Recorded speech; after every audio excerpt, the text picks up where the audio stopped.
Should Yeah. we start it now? Yeah. Or 2:30 o'clock? Yeah, it's 1:30 already. Oh, yeah. Yeah. Okay. Okay, I will mute my speaker. Okay. Over to you, Devi. Thank you. Okay. Bismillahirrahmanirrahim. Assalamualaikum warahmatullahi wabarakatuh. Waalaikumsalam. Good afternoon, everyone. Welcome to Inspirational Talks by CEEC. This is the fifth series of webinar aiming to give inspirations to everyone to share and learn about everything. So, if you are interested in foreign affairs or living abroad, this is the right place for you. In the previous session, we had inspirational talks with Mr. Dedi Abdul Hadi about optimizing customs facilities. But don't worry, if you missed the previous webinar, you can still watch it at the YouTube channel of CEEC. Okay, anyway, this time we're going to have inspirational talks by our fellow customs officer that has experience in working overseas. So please don't hesitate to push the button over there and raise your virtual hands. And of course, you can chat in the chat box so you can type your questions there. But first of all, actually, because this is my very first time joining CEEC webinar, I'd like to introduce myself. My name is Devi. I'm as the moderator today. I work at Kanwil DJBC Sulawesi Bagian Selatan as the staff of Subagian Rumah Tangga. And you can also follow me at Instagram at DeviMNS. It's DEVIMNS because I'd love to make new friends. Okay. It's such an honor for me to be here because we can see so many high-level officers, and of course, our president, Ms. Tanjung. Hello, Ms. Tanjung. And also friends and colleagues from all over Indonesia. How are you today? I hope we all in a healthy and happy condition, because those two are the most important that we should have in this situation. Okay, today we'll have technical officer from World Customs Organization or WCO, a speaker for this session, Mr. Tejo Kusuma. Good morning, Mr. Tejo from Brussels, Belgium. How are you today, Mr.? Good morning, everyone. I'm fine today, thank you. And I hope everyone over there also healthy and happy. Thank you. I hope so. Are you excited for today, Mr. Tejo? Yes, for sure. Can wait, yeah? Okay. So our topic today is about career and training opportunities at the World Customs Organization or WCO. So before we start, let's take a picture of us first. I will count to 3. Are you ready?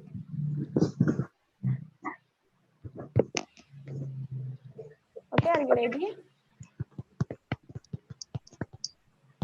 1, 2, 3.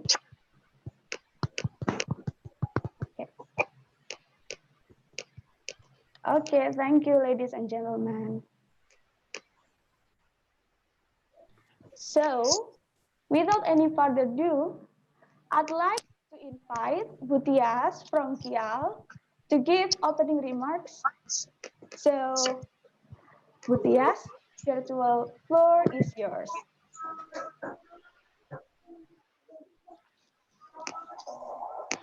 Thank you, Devi. Okay, everything's on. Good afternoon to our honorable seniors, and esteemed colleagues, it is my honor today to share and discuss with you about the opportunity to work at the WCO. First of all, let me introduce myself. I am Tias. For those who haven't known me, I'm a colleague of your president. Glad to have Tunjung as our president here. I'm the head of first multilateral division at Multilateral Sub-Directorate, the Directorate of International and Public Affairs. One of my responsibilities include increasing the organization and personnel capacity through many different aspects, which will be relevant to today's discussion as it pertains to the work experience of our keynote speaker, Mr. Tejo A. I have prepared some slides to make this introduction more interesting and focused. I'd like to ask your funder to help me on my slide.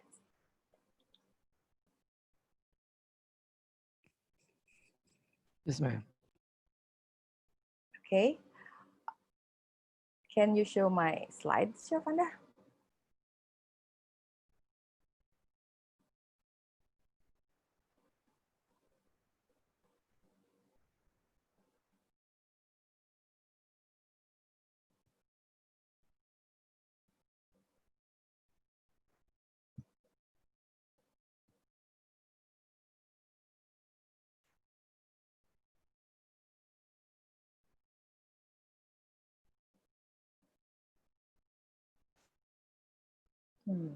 This is, it looks like Tejo's, not mine. The other one.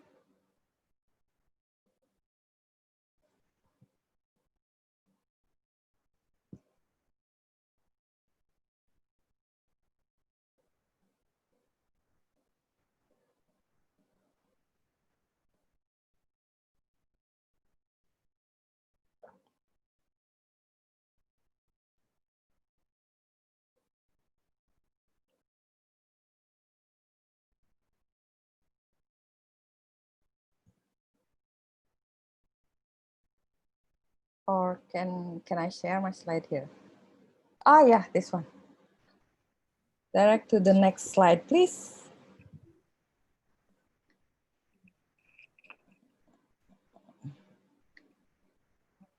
Okay. The first slide. Yeah, which one? Okay, the first slide. I'm sorry, one moment.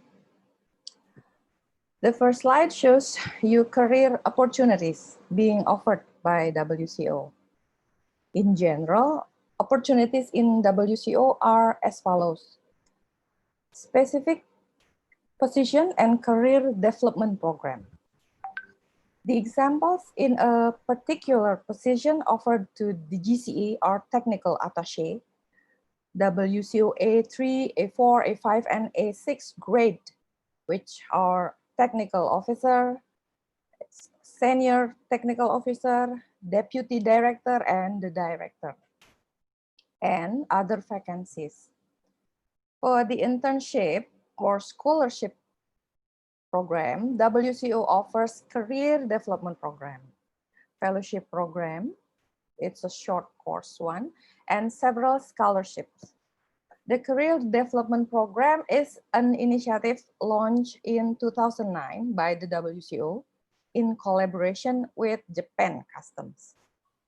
It provides an opportunity for selected candidates known as professional associates, like Mr. Dedi Abdul Hadi, for example, to do work at the WCO Secretariat for 10 months usually.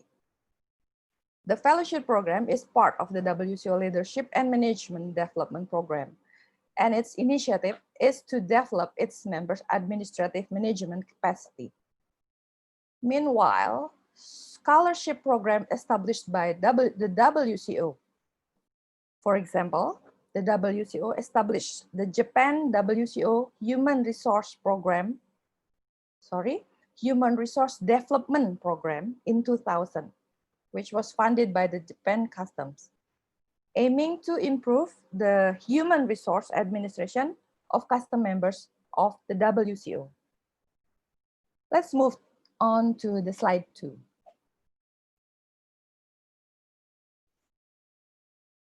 Okay.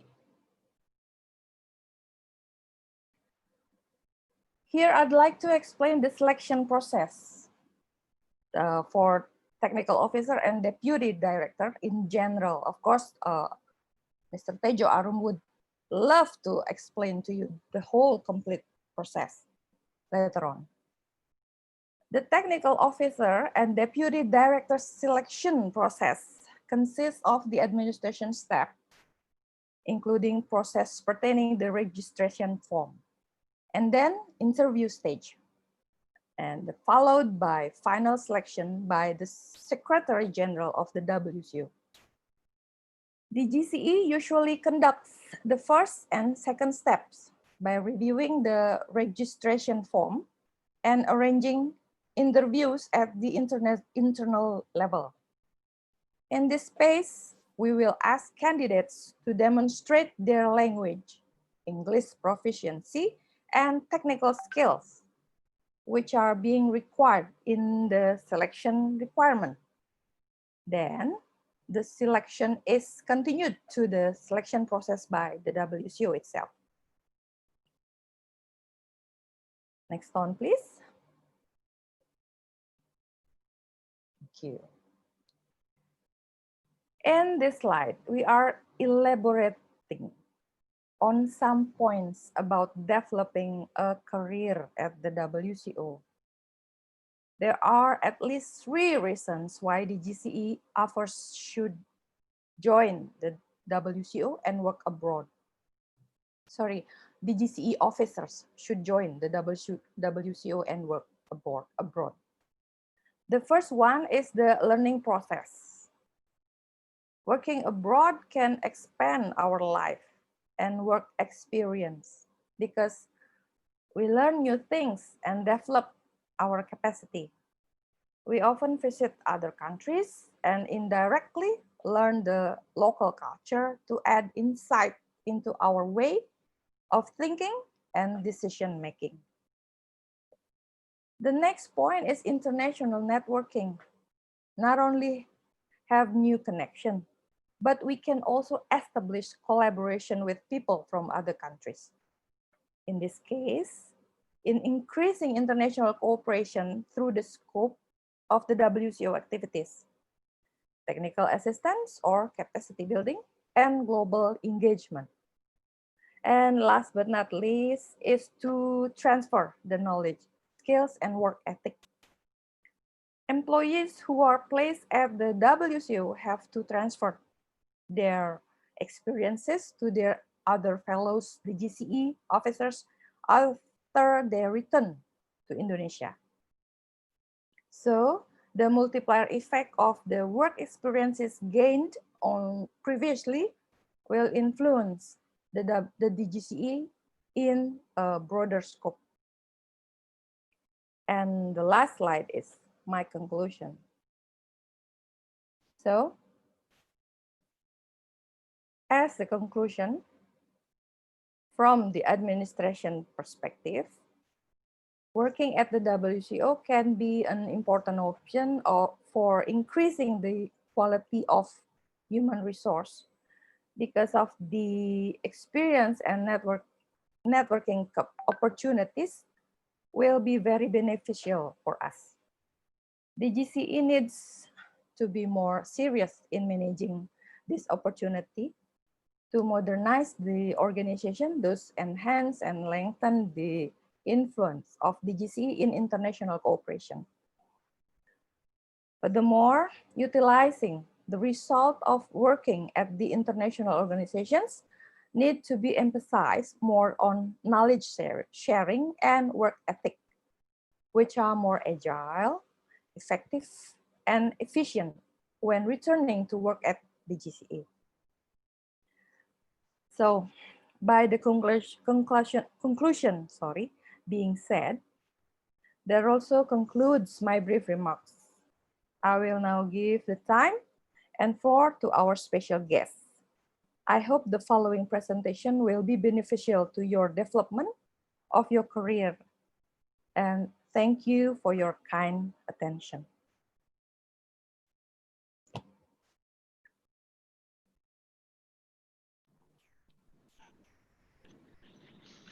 Okay, back to you, Devi. Okay, thank you, Butias, for a very warm, welcoming, and very informative. Thank you. So, You're welcome. yeah. So now we're moving to the one that we've been waiting for. I'm sure that some people here are curious about the career and the training opportunities at the WCO. But before that, I'd like to read a very short CV of him. Host, can you please share the speaker CV?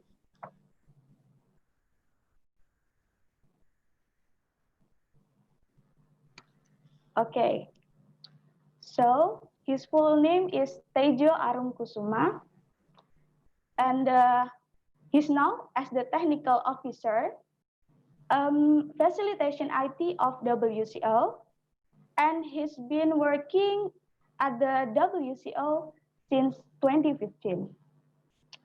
Okay, quite short CV. Thank you, host. So now let's invite Mr. Tejo to start the presentation. Mr. Tejo, virtual floor is yours. Okay, thank you for everyone. As mentioned earlier, that I'm very excited to join this session for many reasons. One of the reasons is that I feel at home being all of with you, specifically with that uniform. So I have been quite some time not to wear that uniform. So being among you with that uniform is really make me really happy and feel at home. But before I start, I think I would like to greet the president of the CEC, all of seniors, and then also all of the colleagues. Welcome in this session. And I think first I would like to appreciate this kind of session because this is very important. So previously, Miss Devi, right? Miss Devi said that Yes, English is Tejo. very important because it's when you visit overseas country or maybe you study abroad, it will be very useful. But actually nowadays, because we are already living in very interconnected world, English is not only important when you go to overseas country. English is equally important when you are there in Indonesia, in Jakarta, in any city in Indonesia. It's equally useful. It's not only useful when you deal with foreigner, for instance, but it is very important in your daily life because now we are in the information era. There are a lot of information available globally around the world from the internet, most of them in English. And you have also had a lot of more opportunity also to connect and share, exchange views, knowledge, experience with people around the world. So English is indispensable nowadays for you to be fluent in this language because it's kind of key access to all of those information, and it's of course a key advantage for you. So first of all, I would like to share my experience when about English itself before I go to the main topic that I would like to share.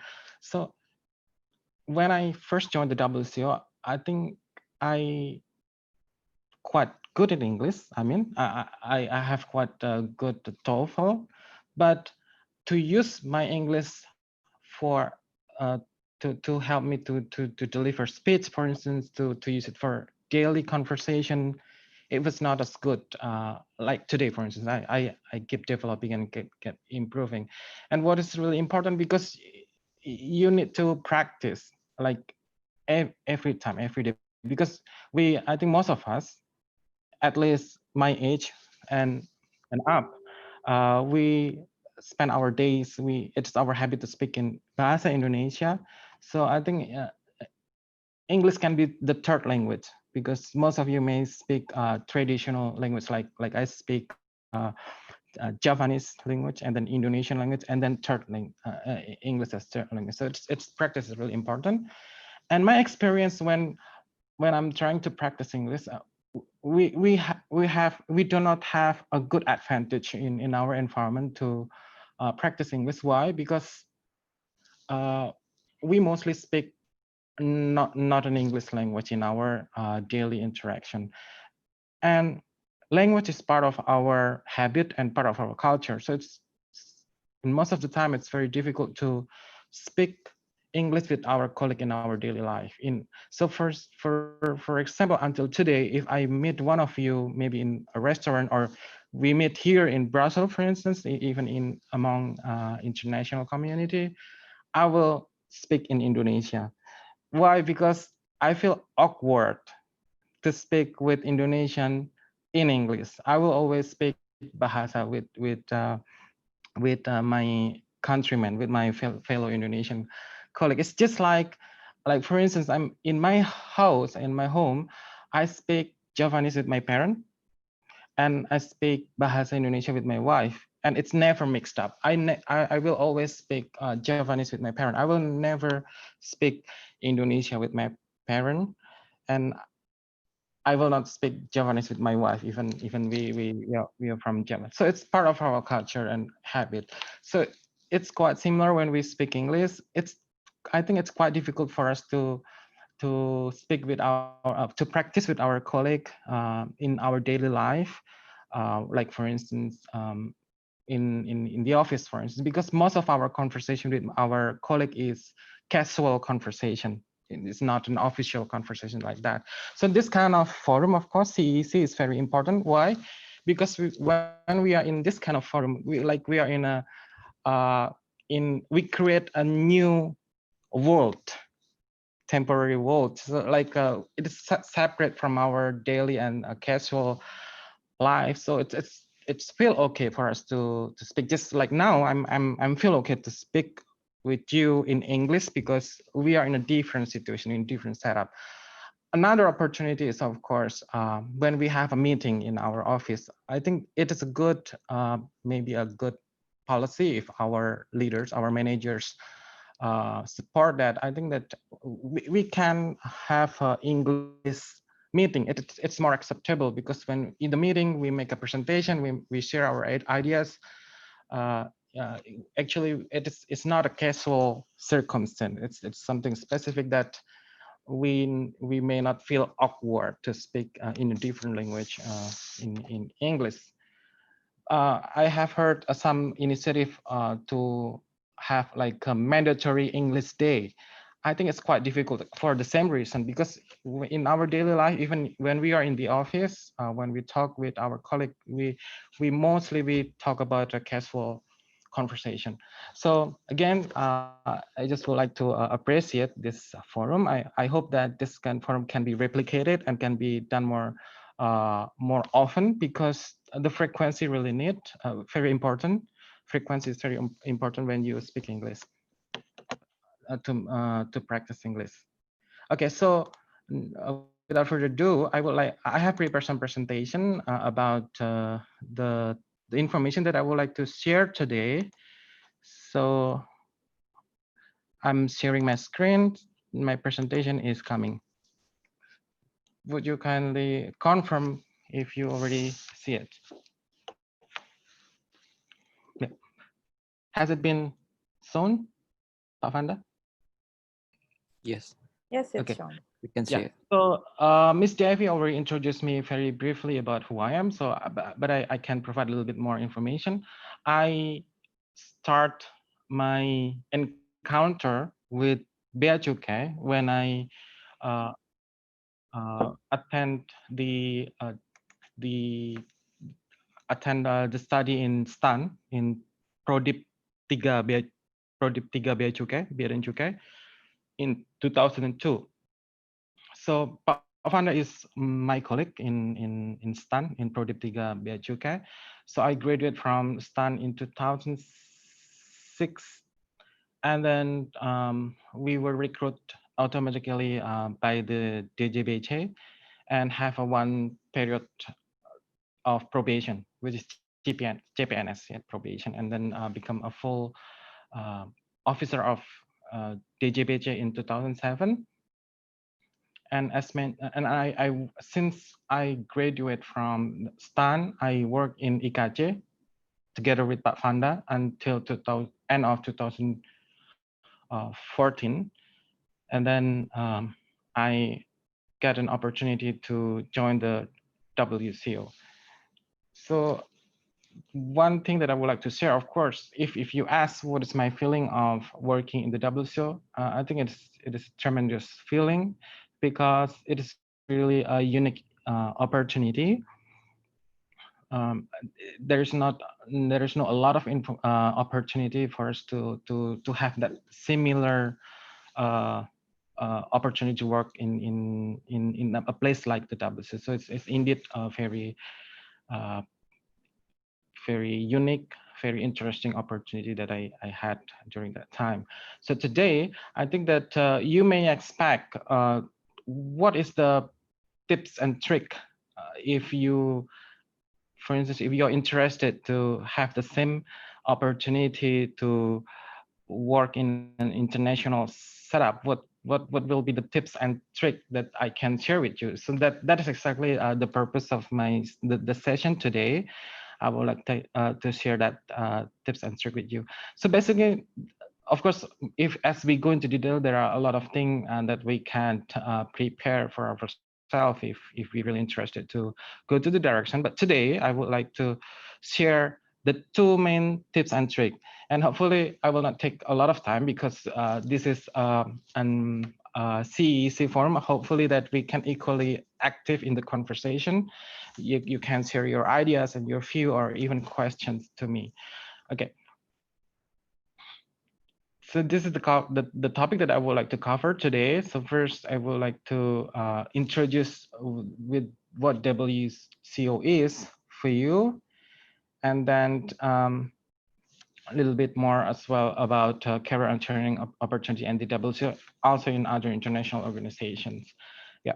So the first trick, if you would like to get an opportunity to work in the WCO or in any other international organization is you need to know what the WCO is, because that is the most important thing.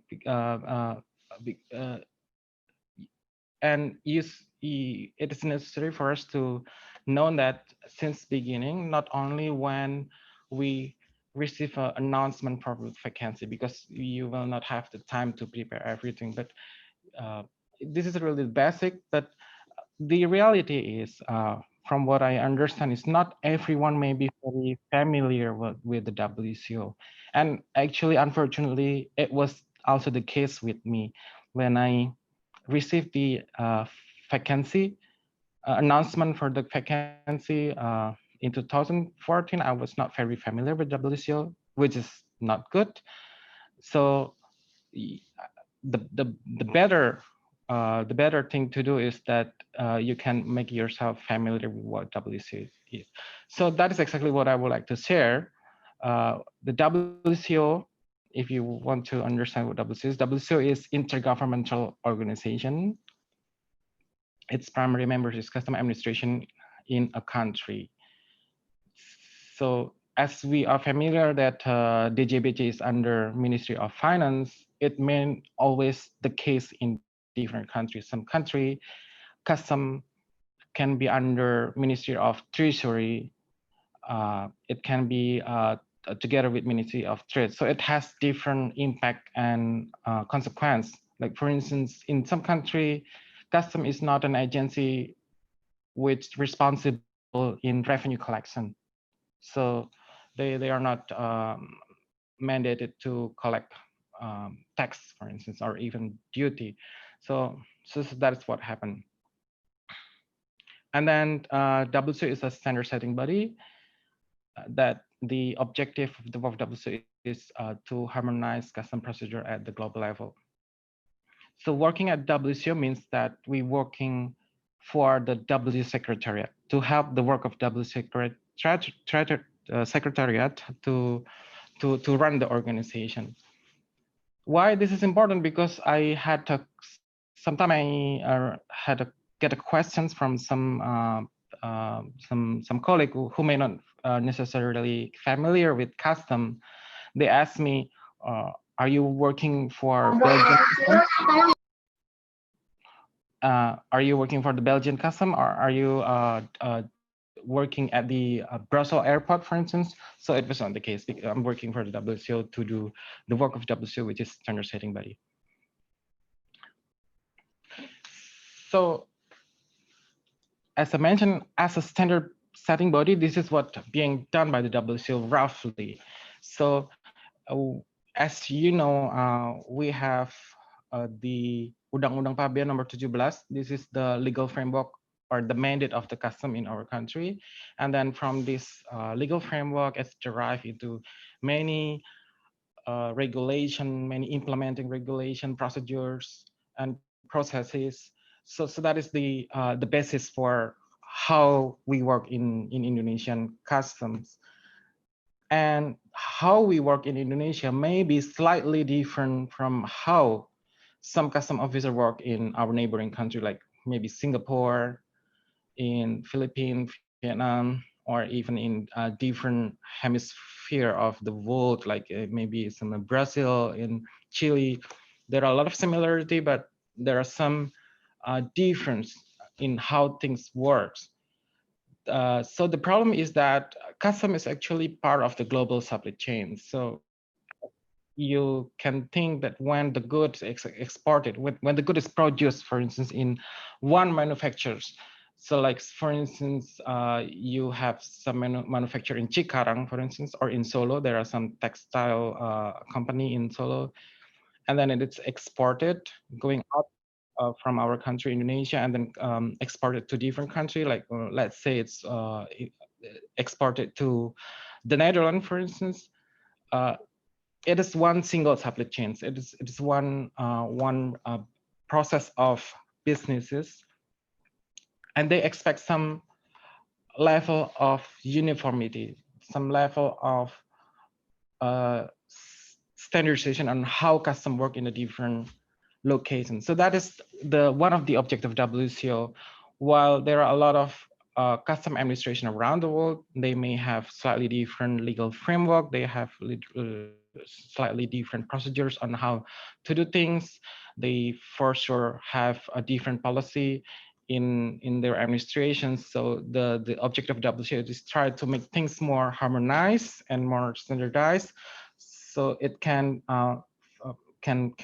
achieve a number of objectives, like it can facilitate trade, it can help the work of the custom in controlling the flow of the good more efficient, also help them in doing their function as community protector also more efficient as well. So how they work, the doubles have a number of things to do, and those things being done by WCO is done by the working bodies. And then to achieve the objective of the WCO to harmonize and standardize the practice of its member, what is being done is the WCO develop instrument and tool. So you need to be very familiar with this word, instrument and tool, because when you encounter with the WCO, it will be mentioned very often, instrument and tool. So this is actually this is equivalent in our environment, maybe law and regulation, but because WCO is not an institution, it's an organization. So what it's dealing with is instrument and tool. So the WCO developed instrument and tool to be implemented by members. And then the WCO provide a capacity building and technical assistance to implement its instrument and tool, and also it's make international cooperation with other international organization on some of the topic that is cross-cutting in nature for international that need to be tackled together, not only by custom. And then when working with this instrument and tool, what is being done by the WCO is to first to develop, to create new instrument and tool, and then to maintain that over years. Because when the tool or instrument is being implemented, it maybe we discover the need for improvement. So then these changes need to be incorporated to the existing instrument tool. And this work in developing and maintaining this instrument and tool is done by working body. So you may have a question on what are the example of instrument and tool. I have uh, some information on that in the next slide. So this is really important if you're interested in career and job opportunities in WCO. The two main information that you need to be very familiar with is first with the working bodies. You need to be familiar which working body is doing what. So if you have ever, and all of this information is available in the WCO website. So if you visit the WCO website and you go to one of the tabs there, which is meetings, but this require login. If you go to the meeting, you will see different working bodies. So as you can see here, some of the example of the working bodies that you can see here, because I'm working in the procedure and facilitation subdirectorate. So the working body that we are dealing is the permanent technical committee. This is the highest working body in my subdirectorate. Information management subcommittee is the working body that I'm responsible to. And then there are data model project teams is another working body that I'm responsible to. Revised Kyoto Convention Management Committee is working body which is taking care of the main convention of WCO, which is Revised Kyoto Convention. Okay, so that is the working body. The second thing that's very important for you to be familiar with is the instrument and tool, like what I mentioned before. So if you go to the WCO website, go to the tab topics, you will see a number of different topics, and you need to go into a more deeper to find a more specific topic that you can look at. But basically, these are a number of topics that are being handled by the WCO on HS nomenclature and classification, valuation, origin, and so on and so forth. So this is two most important, because you need to be familiar with this, and I will show you why this is very important for you to be very familiar with. So this is some of the example of the instrument and tool that I mentioned before. So I would like to invite moderator later to have some discussion on what are these that we see here, like what is the RKC, what is say force, and Ms. Devi may ask some participant to invite them to what is it, to express their knowledge or understanding on what they think about this, some of this instrument.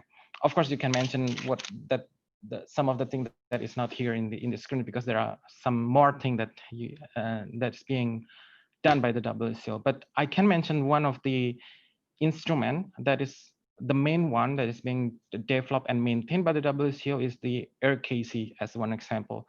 So RKC stands for Revised Kyoto Convention. So this is an international legal instrument, and the nature of it is binding when the country rectify the convention. So, and what we need to do as a Bea Cukai with regard to this RKC. So the Bea Cukai already rectified the Revised Kyoto Convention, meaning that the provision in the Revised Kyoto Convention is mapped to our Undang-Undang Pabean. And right now, the RKC is being reviewed, being with with a view to update the profession, to modernize the profession in the RKC itself. So we have the RKC working group. The Revascular Conference Working Group is the working body who is responsible in revising the revascular conferences.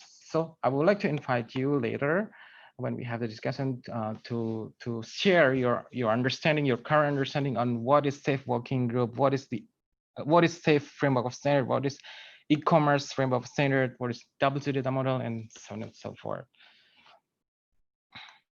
Okay, so the next thing that I would like to share, the second tricks. So the first trick is you need to familiar with what the WCO is, and it will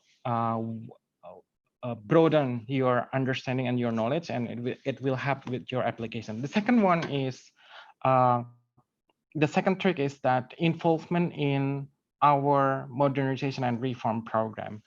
Why? Because the WCO is not doing an operational work. The WCO is not doing duty collection at the border. We are not catching bad guy, drug dealer, narcotic, and the WCO is not doing that kind of operation. But the WCO is creating standard, and the vision is to invite members in modernization of their institution. So really the modernization and reform of custom administration around the world is the vision of the WCO itself.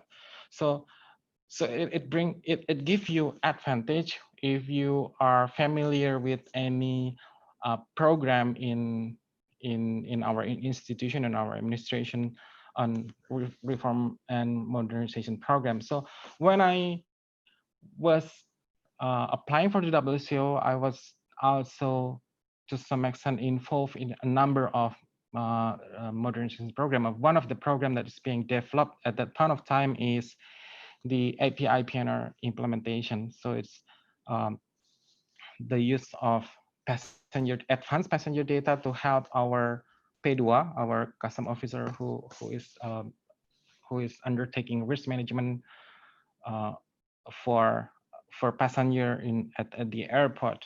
So I would like to share a little bit what kind of project it is.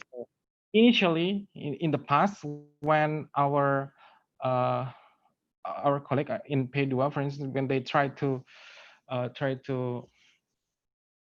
control the passenger at the airport, they try to find a list of passenger on some pieces of paper. So they have some piece paper containing the first name, the last name, and the passport of the passenger in a plane. When the plane is arriving at the Soekarno-Hatta airport, for instance, and the custom officer will try to read the list of these passengers by eyes, looking one by one, and then the officer try to guess which passengers is suspicious, which passengers looks is likely bring narcotics with them, carrying narcotic with them. So, but our officer is highly trained. But of course, but the tool, which is the list of the passenger, is very traditional. It's cumbersome for you to read the paper in front of you and try to figure out which passenger is suspicious. But they are very good. They were very good at that point of time, because there are a number of Cs that has been done by a lot of Cs that has been by our officer. So this program aimed at providing information electronically so that the custom officer can do it in more sophisticated way, working based on the data, try to apply some an assessment or analysis, apply some risk management processes to the list of passenger, and also to get more information, not only the first name, last name, and the passport of the passenger. So this is the modernization process that I was involved, and so it's bring me some exposure. So first, I was invited uh, to examine the case study of several countries, and one of the country that we studied for the implementation of API, and in particular PNR, was Australia. So I had an opportunity to go to Australia to understand how, to Canberra, on how Australian ABF, Australian Border Force, implement PNR. And then I was also invited in a international workshop in Singapore. And in that occasion, I encounter with a number of international networks, like some airlines, contact point, IATA members, and also IATA member secretariat. So this involvement in one of these modernization program give me an opportunity to be exposed in international environment, which really helped me when I apply to the WCO. So you may ask, some modernization has need to be related to IT. Of course not. Modernization is not always about IT. Modernization means actually simplification custom procedures, make the work of customer more efficient. So if you are now, you think that you are working right now in your working environment, you do very routine work, you do day-to-day very repetitive work. So actually modernization opportunity is there in your day-to-day work. If you try to stop a little bit and think and reflect, what kind of improvement that I can do in the way I'm working, for instance, how to make my work become smarter, and so that I can be more productive, more efficient. So that is the modernization process. And if you elevate that level into a more strategic level on how to improve the processes that I have, and you put it in writing, for instance, on the paper, and you submit it to your managers, you make a presentation. So that is a uh, modernization process that you can contribute to the institution. And that is very important, because when you are with the WCO, working with WCO, that is, you need to do that kind of process on daily basis on how to improve continuously the process of the custom. And I learned from some of our seniors. Some of our seniors really, when they involve, some of them who involve in very closely in some of modernization process, reform process, they have very fast advancement in in their career. So if I may mention some of the my seniors that inspire me with regard to their career and their initiative in terms of modernization reform program, I would like to mention, for instance, Pak Susi is one of my inspiration. You may know Pak Susi Wiono. He was the deputy director and also the director in IKJ. When I was there in IKJ, he was really hardworking figure. He start the meeting, for instance, at 6 o'clock in the morning. So there are a lot of inspiration that I learned from him. And even our DG, Pak Dijen, is also one of the important person in when we do transformation and reform some years ago. So I remember that he was the member of TPR, Tim Percepatan Reformasi, I think, if I remember correctly. So this kind of event and their dedication to that event really bring them high. Yeah, so it's bring their career, so bring their career development very quite quick. So that is the good thing. Okay, so apart from that, of course, you need to equip yourself with a number of knowledge, and then skills, competence, and so on and so forth. And certificate is important, because that is needed for your application to be attached there, and it's help you to polish a little bit your application. So if you have an opportunity to attend training course, or even short course or any event, and you have the opportunity to get the certificate, um, you should try to get that certificate with you and to keep it with you, because it may be very useful for you in this kind of occasion when you try to apply for some position in international organization.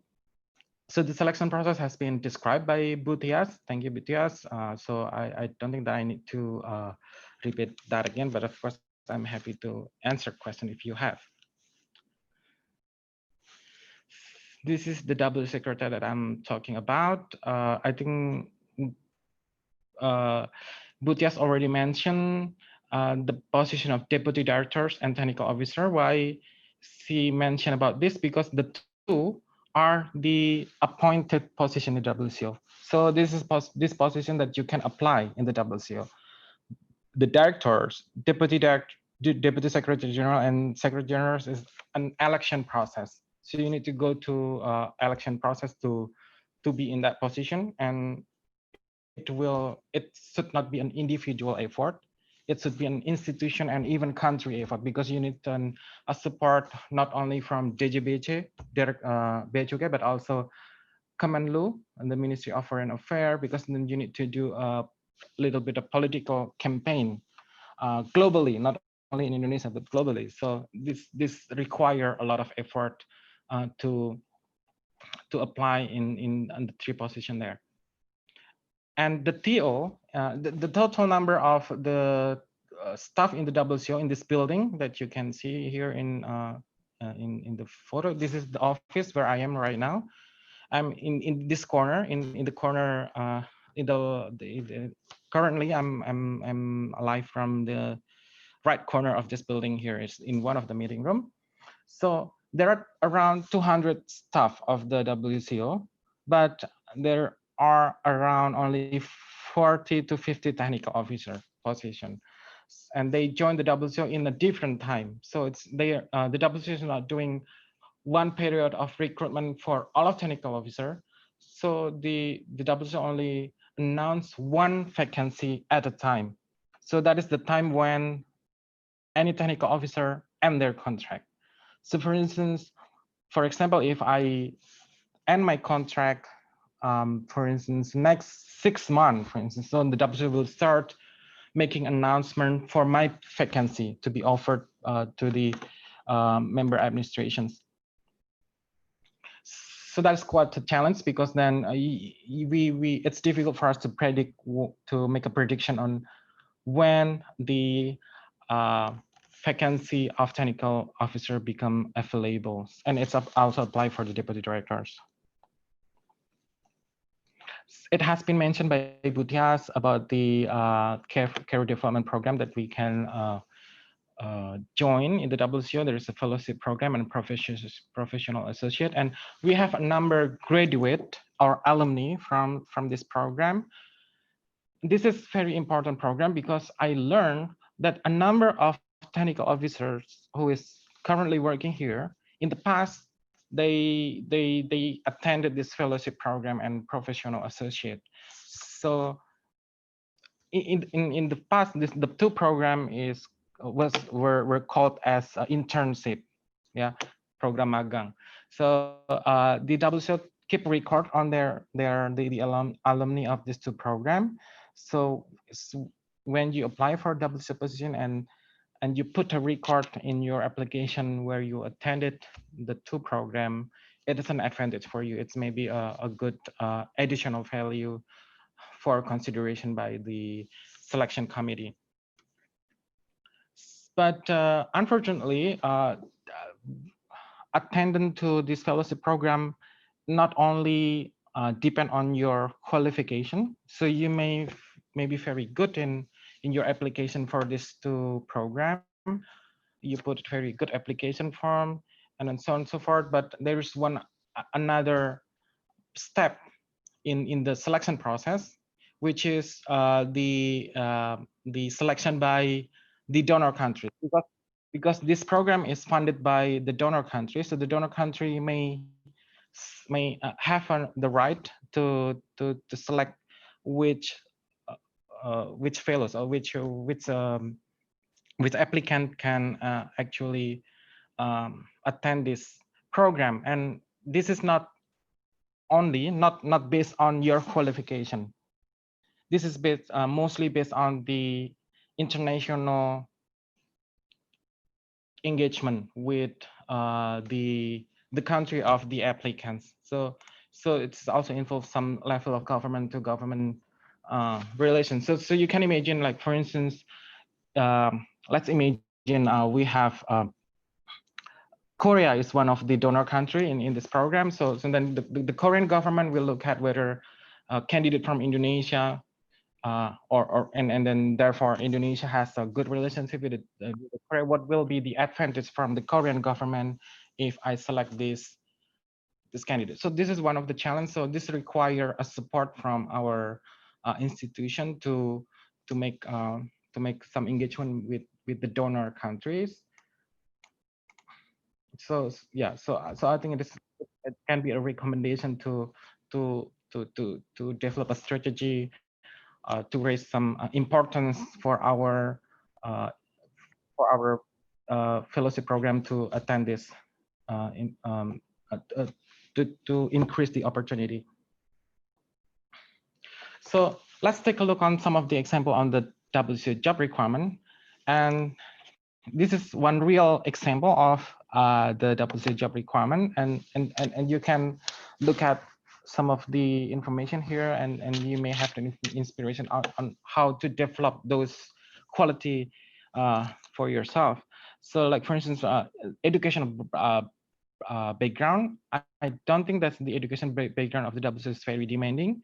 Of course, they expect a master level qualification in a number of relevant areas, but the WCO also accept bachelor level qualification with 3 additional years of equivalent experience. So if you do not have yet a master level education, so I think there is still an opportunity to apply for the WCO. The experience, of course, experience custom is very important. Yeah, so I would like to highlight this one: experience as an advisor, facilitator, trainer, or mentor. Because my task as the as a technical officer is also I'm also considered as an expert to provide technical assistance to the members. So every now and then I need to provide technical assistance, and I play a role as a facilitator, as a trainer, or as a tutor. So this public speaking skill is also really needed here.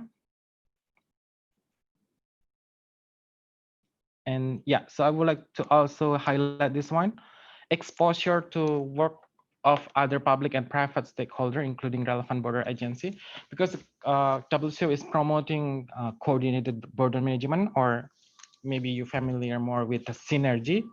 So it is important for you to have a good encounter and experience with not only customers, but some of different areas like port authority, with the civil aviation authority, and so on and so forth.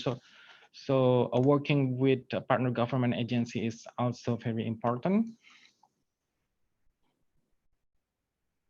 And then I would like also to highlight this one.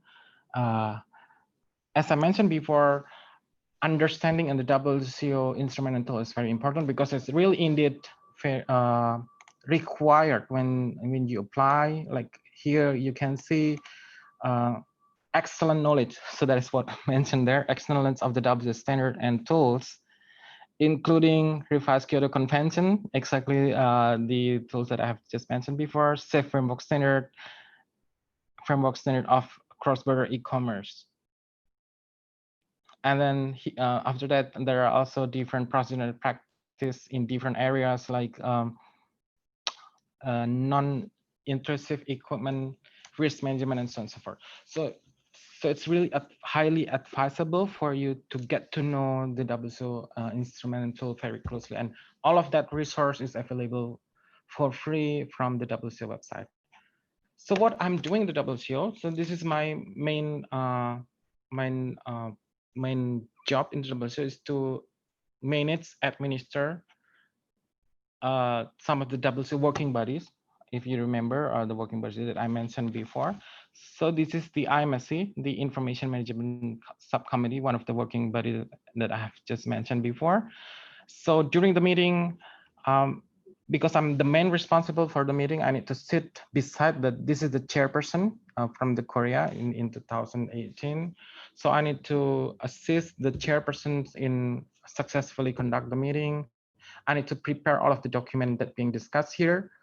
I need to create invitation letter. I need to also prepare the report. So the time that needed in one meeting, the shortest period of the time, the fastest process that I can go through, I at least will need 3 months to do from the preparation until the conclusion of the report. And then there should be intersessional work that need to be done between the meeting. So there are quite a lot of things to do. But this is the situation of the WCO meeting.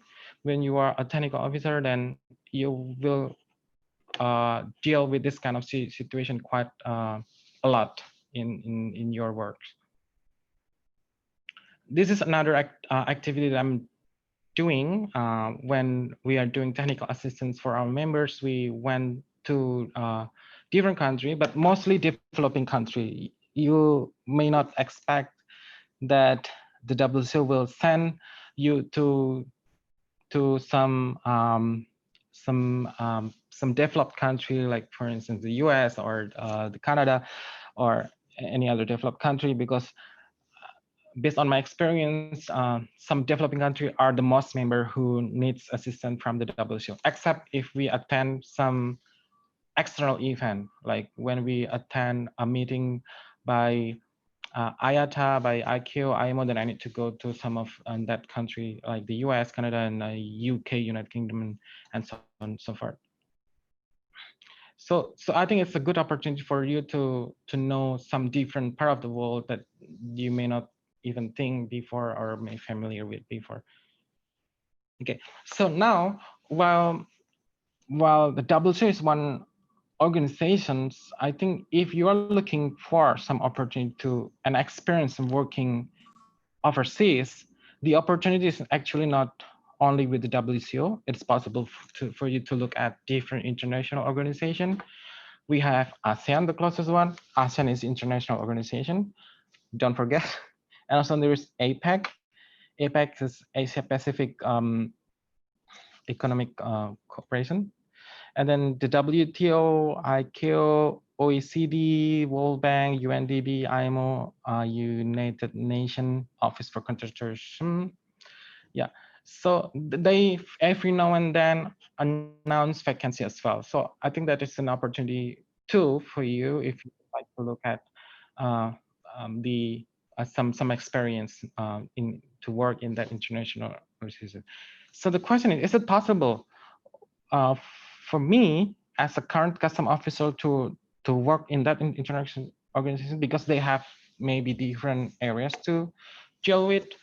The answer is yes, and the organization that I mentioned here, I have ever encountered with them. I have, for instance, ever invite them in our meeting, or I have ever participate in their meeting as well. So custom topic is very important in the organizations that I mentioned before.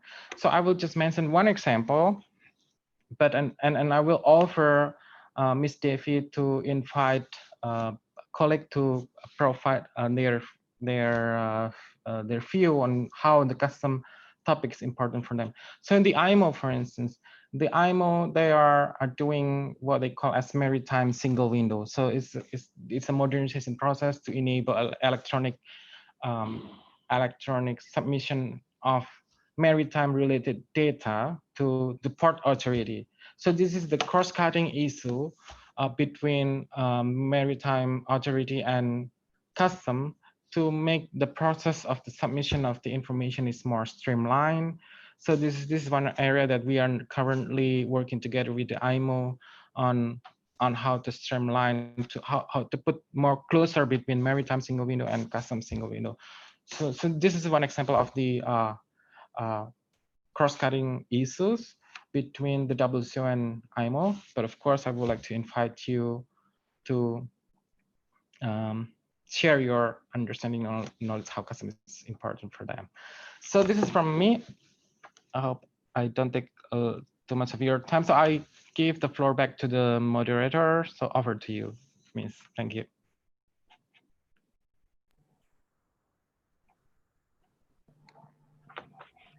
Okay. Thank you very much, Mr. Tejo. Such an informative and amazing presentation. So now, for 30 minutes or so, I'd like to give the opportunity to participants to ask questions about the presentation or anything. Feel free to ask via voice or chat box. I think we already have few questions in Slido. The questions is from Mr. Edwin Dinazar. Yeah, there are three questions. The first question is, where are you stationed at right now? And then, what is the main theme of WCO? Is it facilitating trade or preventing illegal goods? Okay, maybe Mr. Tejo can answer two questions first. Yeah. Thank you. Of course, I will be happy to get the questions directly from the questioners, because I think that is the purpose of our session today. So Ms. Devi may give that opportunity to us. So, but I will answer anyway. I'm living currently in Brussels, Belgium, and then it's not one's more important than other. I think that's all of the two of those are important. It's not only the two, because there are four functions of custom. First, trade facilitation, and then community protector, fair revenue collection, and then also lately security as well. So these four basic functions of custom is equally important in a different way. I hope that I answered. Yes. Thank you, sir.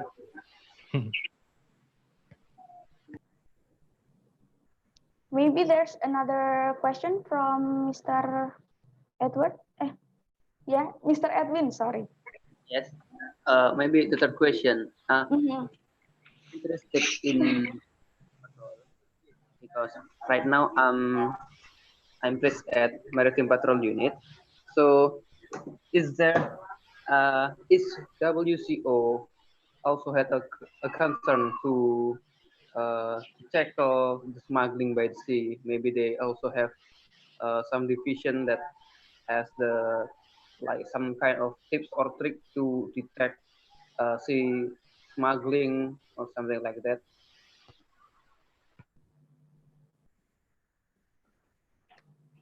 Okay, Mr. Tejo. Yeah, sure. Yes. Yeah, sure. I think that is an interesting area, and it is handled by my neighbor here in the building. So as I mentioned, I'm working in the facilitation subdirectorate. So that area is handled by the enforcement subdirectorate. So they deal with, for example, risk management and also joint operation. So I'm not very familiar with all of the program that they are doing, but that is the work that they are doing.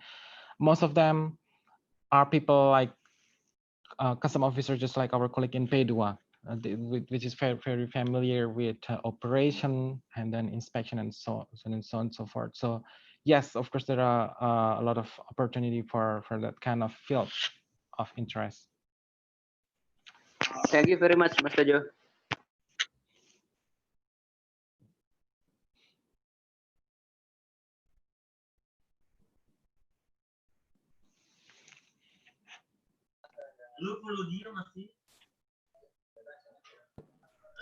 Sorry. Okay, the next question is from Miss Leah from CEEC. Miss Leah, can you hear me? Can you please unmute your microphone? Yep, right away. Oh, okay.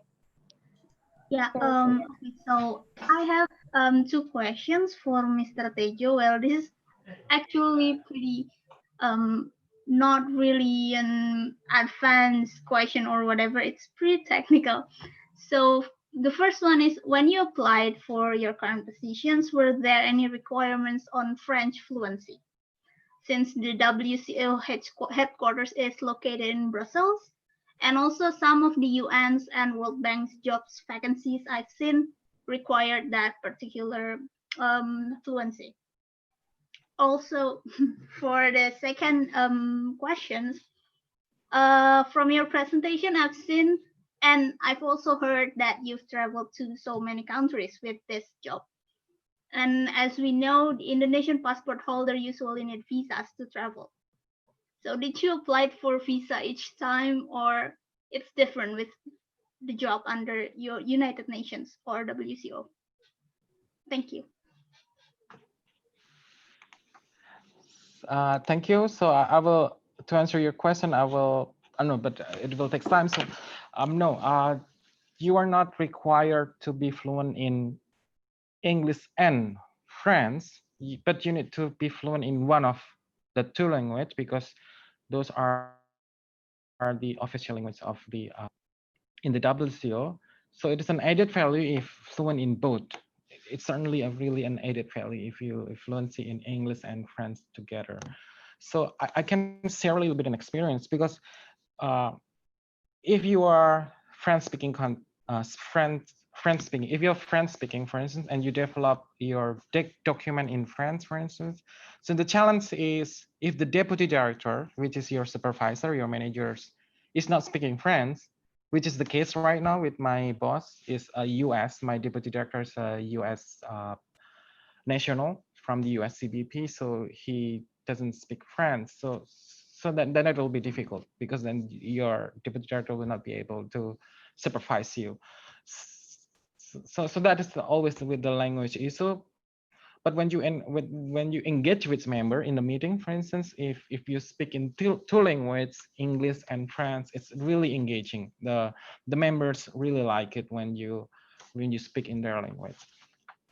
So the answer is not required, but add value. About the passport, yeah, so that is one of the most problem that I have because I need to apply visa in many country. So, but there is one thing that I will like point out: the WCO is not under UN. Yeah, WCO is a standalone international organization. The UN policy doesn't apply to the WCO.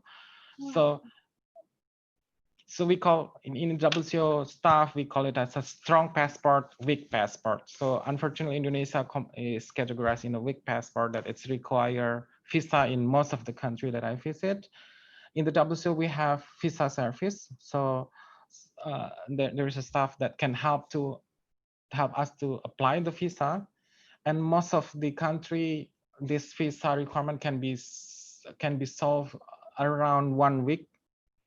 Yes, but the challenge is we have a number of travel in a row that because then we need to use our passport to travel, but then we need to apply also visa for the next destination. So it can be challenging. In the past, I have two passport, regular and official, but one of them already expired already. It's and also full, so I need to change, and it was not an easy process. So that is a challenge. The problem is that when applying visa, you need to present some like for instance, the visa for the United Kingdom require you to take biometrics. So you need to go to that location. So our support staff cannot help in applying that visa. So I had to go to the United Kingdom first because the process takes a lot of time, it's around 2 weeks and more. And then it's very expensive. Thank you. Okay, thank you for the answers. Okay. Are you satisfied with the Esther, Kak Lia? Yep. Very Okay. good. Okay. I think Dinis is raising hand here. So please, Dinis, can you unmute your microphone, please? Okay, thank you, Devi. Am I audible? Can you hear me? Yes, very clear, Dinis. Okay. Thank you for the opportunity. And also thank you, Pak Tejo, for the very holistic presentation. Well, aside from all of the technicalities of being the technical officer in the WCO, I am actually curious about the social environment in the WCO. Well, what kind of people are there? Like recognizing that only high quality people, only prominent people could pass the selection process. Are they the kind of people who are like rigid and workaholic, not fun to be around with, or do they put you in a lot of pressure to meet their standards, or how? Thank you very much. Yeah. Thank you for the questions. But first of all, indeed that the most of the staff of the WCO is a selected officer from their country, but there are some supporting staff as well. That is first, but the second, you need to understand that the Ministry of Finance of Indonesia has a very robust recruitment system. So it's only selected people who are working at the Bea Cukai right now. And also Ministry of Finance of Indonesia has a lot of career development program, training course, even scholarship. So I think that Bea Cukai and Ministry of Finance in general is an excellent people. Yeah, you need to, you are selected people. You need to know that, and you need to have that confidence when you you develop your dreams, because you basically are selected people. But indeed, you're correct that the situation WCO is staffing because WCO has very limited budget for which mainly to pay for the salary of the staff in the WCO. So the demand, the work is very demanding, and we are by force to be workaholic, because then you're demanded to do that. So even if you are not workaholic, then you become workaholic. So that is the working situation in the WCO.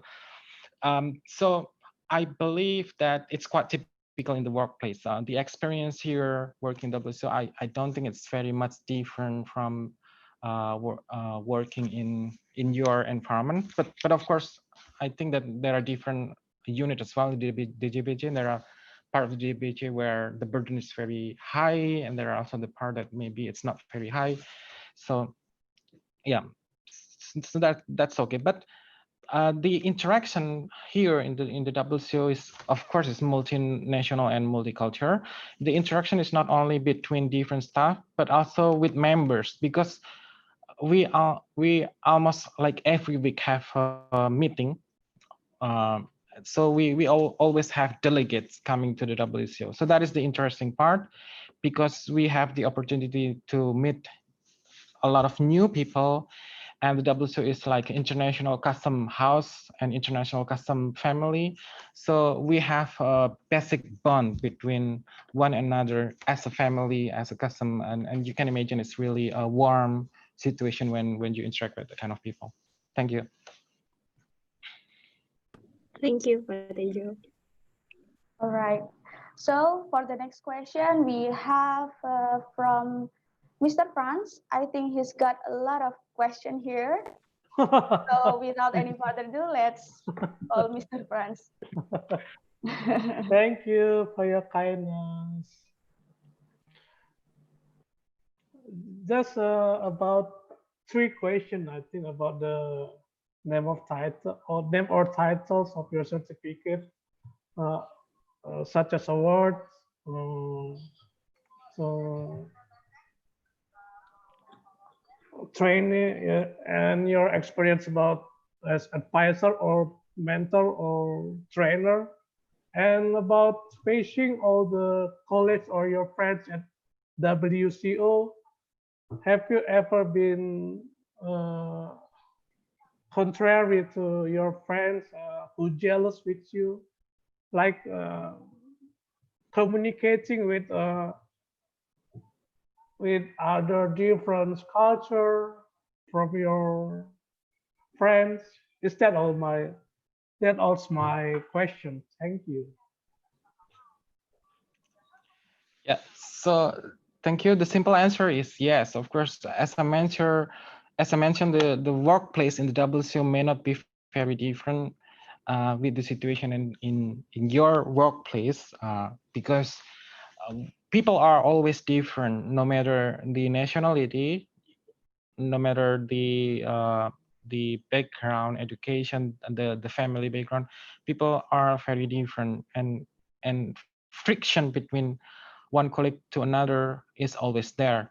And also in the workplace, because you have your personal objectives, sometimes people play politics, so that kind of thing happen.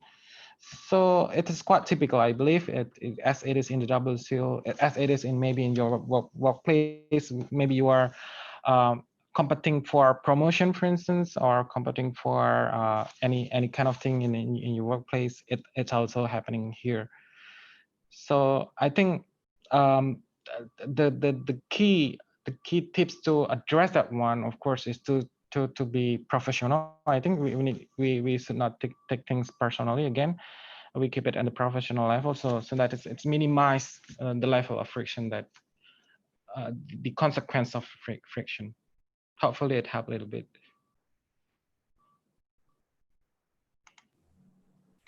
And about your certificate, can you please describe all of your certificate as a trainer or mentor, and then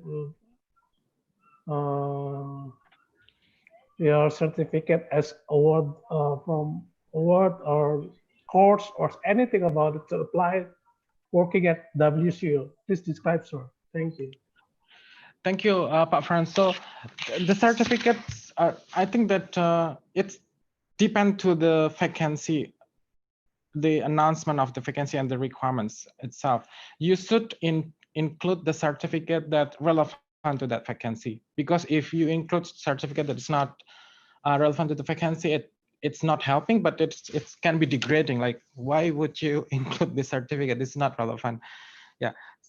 Coincidentally, the certificate that I had in 2014, all of them, most of them is really relevant with my areas, because the areas that I'm applying is related to first trade facilitation, and the second is digitalization and IT. And I have a lot of, and I work in IKC in that point of time, and there are a lot of training and workshop related to IT when you are with the IKC. So my certificates relate to the area of IT. Like, for instance, I attended some short course, 2-week course in Ixindo, one of the IT provider, and then I have also certificate in Pranata Computer, Jabatan Fungsional Pranata Computer. It's also about IT, and I also attended a short course in Korea by Koika. I have a certificate of attendance, so I include them all, and I have around 11 certificate, if I'm not wrong. That's important. That is because why? Because the selection committee, the people, the WCO, take that into account. They do not know you in person mostly, I think. So they rely on the information that you provide to them in the application. Thank you. Okay, thank you, Mr. Tejo. For the next question, I think I saw Kak Dewanti or Mbak Depix. She was raising hands. Mbak Depix, are you there? Okay. Yes. The floor is yours. Thank you, Devi, for giving me this opportunity, and thank you, Mr. Tejo, for this fruitful presentation. And actually, my question is quite similar with the previous one. From your presentation, you said that if we had a lot of certificate, it will be beneficial for us. And my question is maybe, beside what kind of certificate, does it have to be international?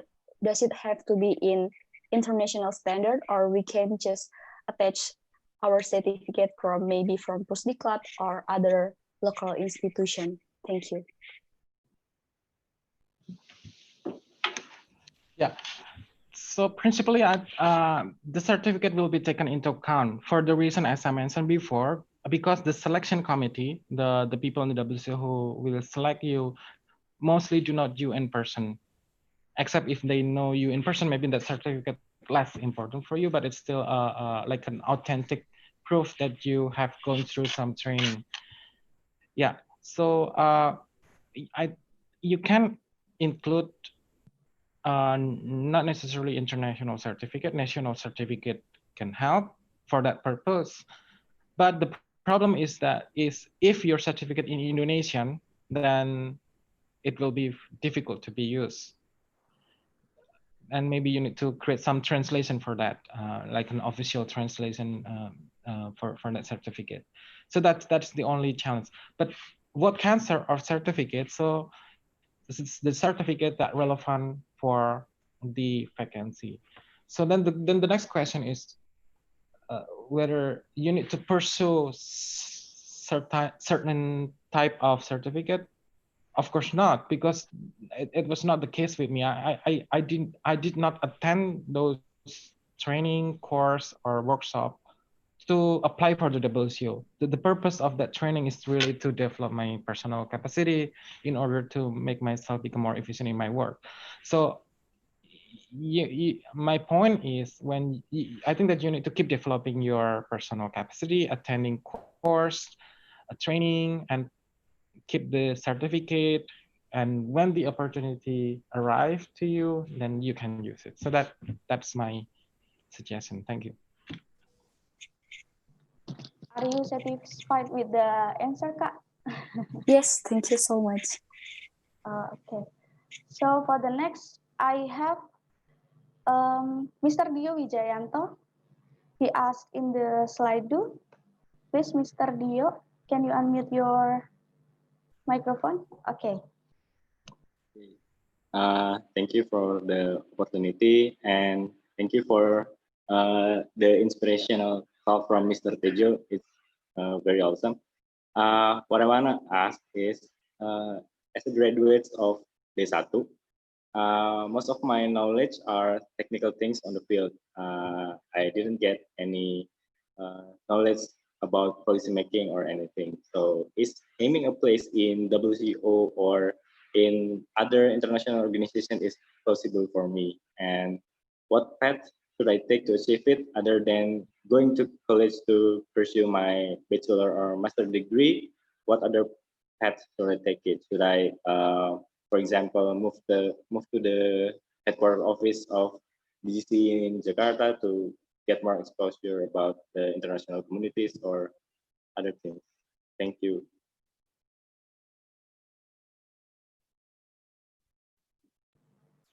Okay, Mr. Tejo, you may answer directly. Yes.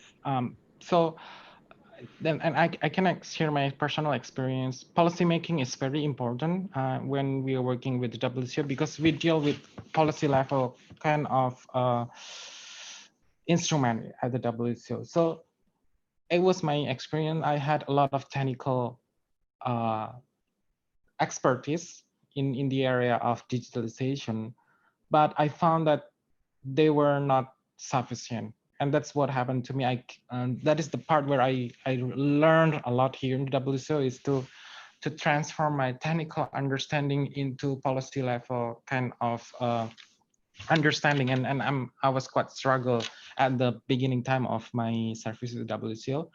Yeah, so you need to develop that understanding as well. And I understand your situation, but what you need to understand is that policy is not policy kind of topic is not exclusively the topic of the kantor pusat headquarters, because it's also in your office as well. You need to understand how thing works. Maybe you need to like broaden your horizon.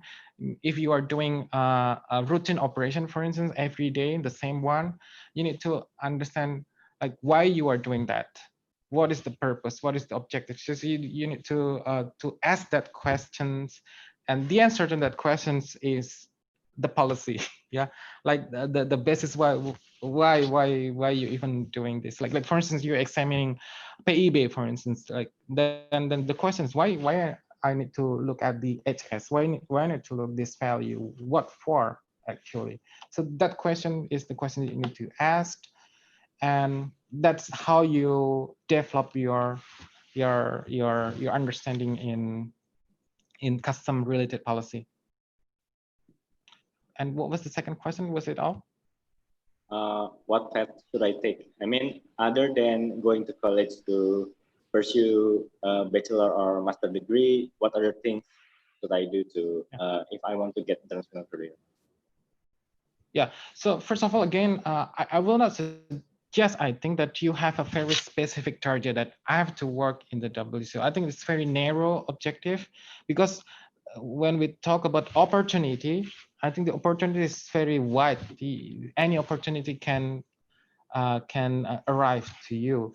So the first, I think that you need to broaden a little bit your target, not only specific in different areas, and there you can do whatever needed to basically to develop yourself. That's very useful for you. Understanding the custom procedure is very important, of course. It will be useful no matter where you are and what you want to achieve. So I think that is the main thing that you need to develop. Thank you, Okay, Mr. Tejo.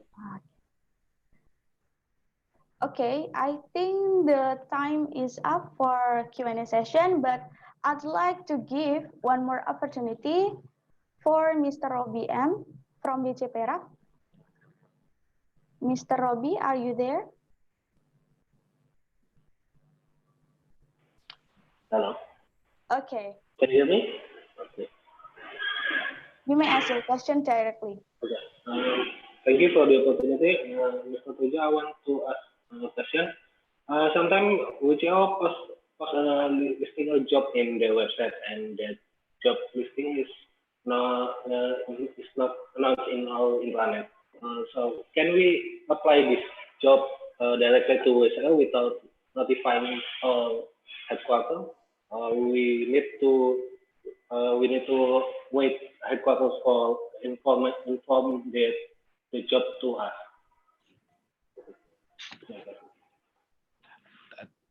Thank you, Pak Robi, and I would like invite. I think maybe Butias can provide some information about this. But from my side, is there are two different vacancy offered by the WCO. The one is that offered to the administration. So the technical officer and the deputy director and the director position is the vacancy that offered to the administration. So it should be supported by the administration. You cannot apply that position directly by yourself to WCO. There are also different contract, like a short-term project manager, for instance. It is not offered through the administration, but it's also it's not kind of an open recruitment where everyone can apply. So it's possible for you to apply that kind of position directly. But what you need to understand is the level of support of the DJBJ with your career. Like for instance, me myself, while I'm working here as the technical officer, I'm still a custom officer. I'm still pegawai bea cukai, so kepangkatan is still advancing regularly. So if you apply not through the responsible directorate of the DJBJ, then you may need to take a long leave, for instance. It's possible, cuti di luar tanggungan negara, and meaning that your career will be paused in the WCO. So I offer Butias maybe can provide some information. Yeah, of course. As we mentioned before about, and we talked and we discussed before with you, Mas Tejo, previously. Of course, this two kind of opportunity vacancies, which is not being broadened offered by WCO, and one officially direct to our email, and this the last one, which usually we can announce throughout Indonesia, and this is the first one that you mentioned, the vacancies as a head of what project. It has a very specific requirement, and I'm not saying that you guys here cannot apply, of course, but we still developed it and have close discussion with secretariat, our secretariat, of course, regarding the position, as you know, or maybe you haven't known yet, this kind of vacancy, I mean, like Mas Tejo has technical officer and deputy directors, are position where in our ministry has a status, has a special status. It's called diperbantukan because it's a law statement. Diperbantukan, I cannot translate it into proper English, but diperbantukan is a specific. It's different with the with our atase, or our atase keuangan, where previously we called it customs attaché, but then they change it into finance attaché. Finance attaché have a different status with Mas Tejo. They are dipekerjakan because they were paid, they earned their income from our DIPA. It's different with Mas Tejo. Mas Tejo is diperbantukan. WCO has pay for Mas Tejo's income. So I hope it helped. But there's something I'd like to little bit more addition, if Devi allowed me. May I, Devi? Of course. Is there any? Okay, there's time for me to very brief. If we look through the WCO website on the capacity building topic, unfortunately, we have to log in. This is something that we have to develop and manage because not all of officer can log in. So we can find several programs are being offered to Indonesia. For example, the fellowship program, the scholarship program, the career development program, and PCARD. And however, there also exists other offers such as, first, the WCO promotes gender equality and diversity. 2, leadership and management development program. 3, the Mercator program. 4, people development. 5, learning program. 6, integrity program. 7, cooperation program. All those 7 initiatives, programs, have never been offered as an internship program whatsoever. So this is also capacity building, and by all Mas Tejo has explained previously to us, it makes more clear that this capacity building and working group, working bodies, how they contribute, how they manage their work, and then they have all those instruments and tools. It's kind more clearer to us how to read one by one all the topics, all the meetings, everything's in WCO website.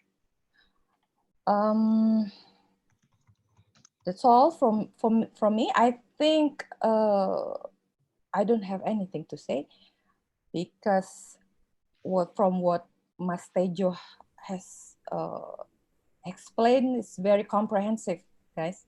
Really comprehensive. And believe me, that's all you need to know about WCO. I have been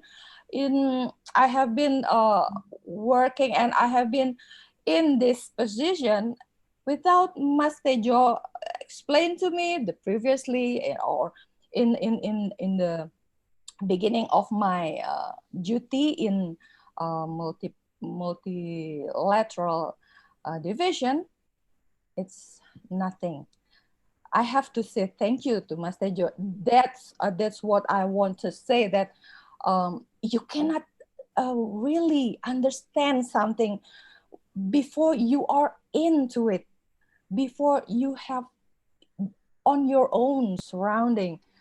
And it is very delightful to have someone there as our bridge, as someone that can connect us directly.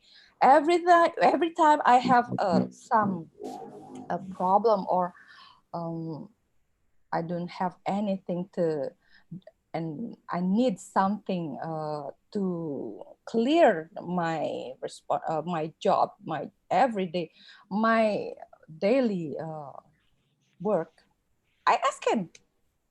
And well, so far everything's more clearer.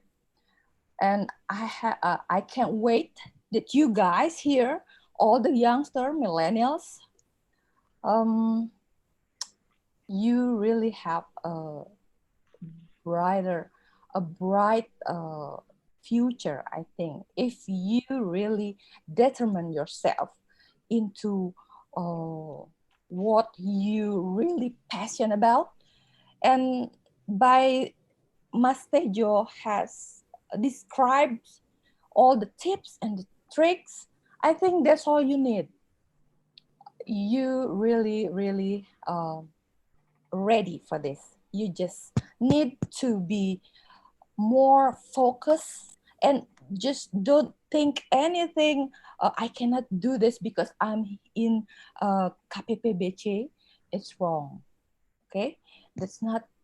It's totally wrong, because policy, as what Master just said, every day is a policy day for us, actually.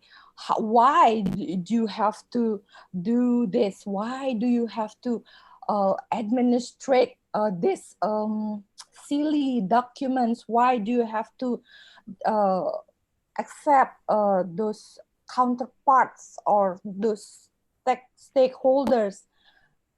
That's everything about our job, and that is Indonesia customs. You know, it's advanced.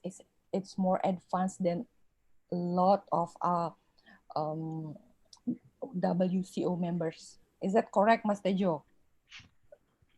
Well, we have developed more developed, and believe me, by those circumstances, those everything you have here, be confident. I think everything you can achieve. And sorry for if I had make some mistake on this forum, and something that I have said makes you the offense or anything. But there's nothing I want more than for your everyone here success and more developed in the future. Thank you very much. You're welcome, Butias. Thank you very much for a very amazing answer, Mr. Tejo and Butias, and of course for the very inspiring insight for us. Oh, okay. For the next agenda, the last but not the least, let's invite our one and only President, Ms. Tunjung, to say something before we close this event. Ms. Tunjung, the virtual floor is yours.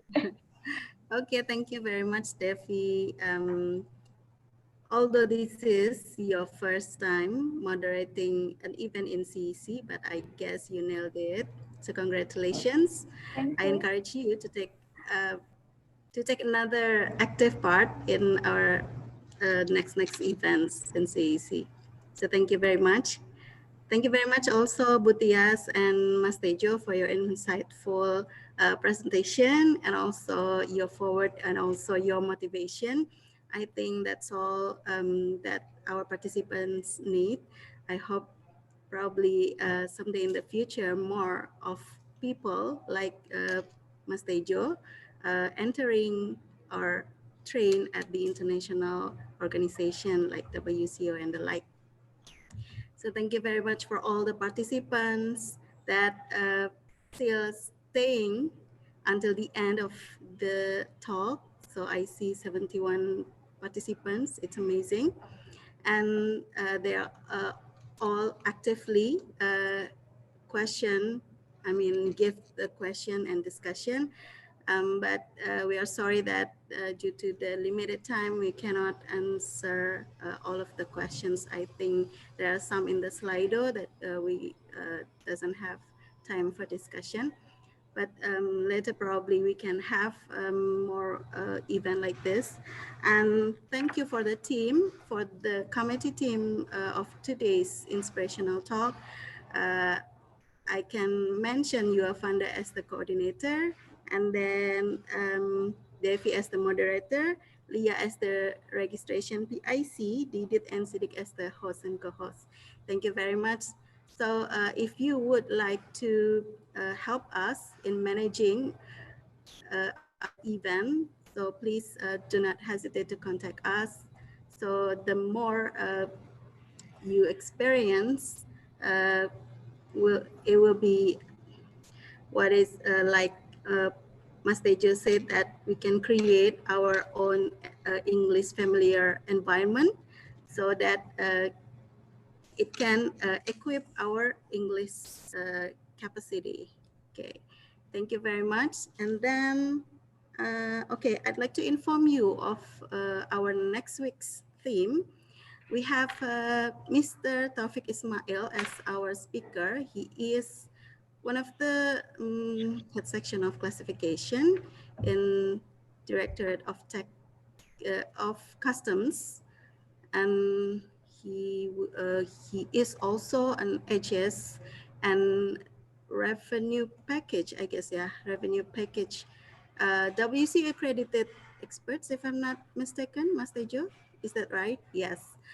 Okay, and he will be talking about the ASEAN Harmonized Tariff Nomenclature, HTN 2022, since he is also a chairman of sub-working group on HS in ASEAN.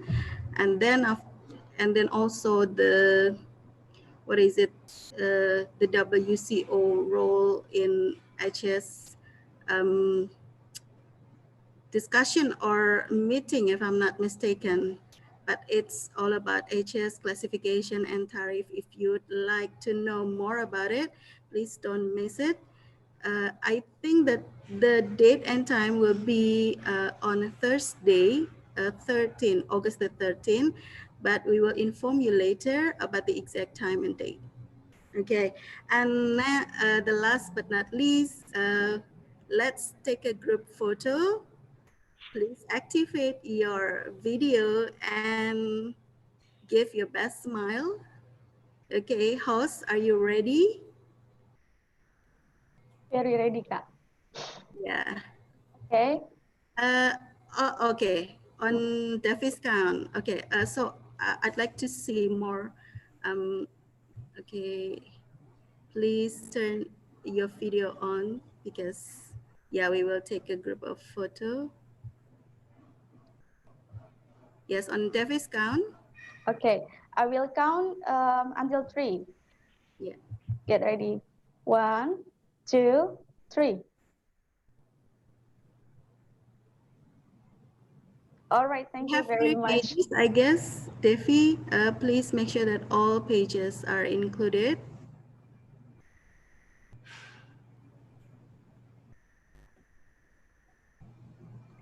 Yeah, Kak. All right.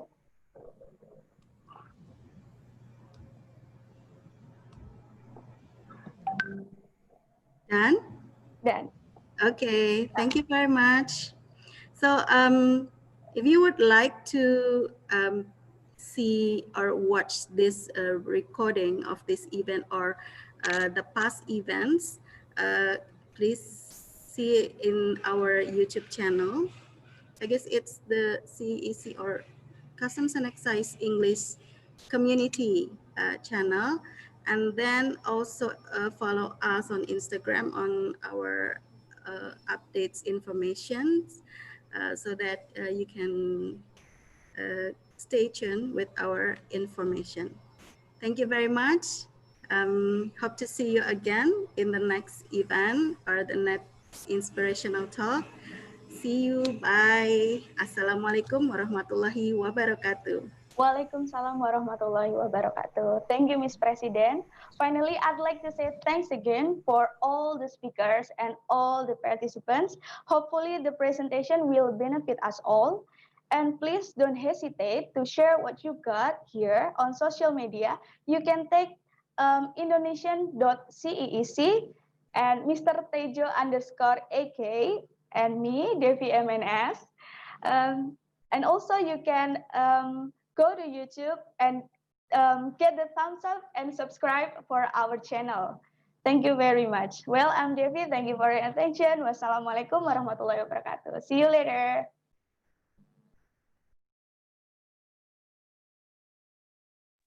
Bye-bye. Bye. Thank you. Bye. Thank you, Pak Tejo. Bye. Thank you, Request Bu permission Tia. to Thank you, leave. Mas See Tejo. you all.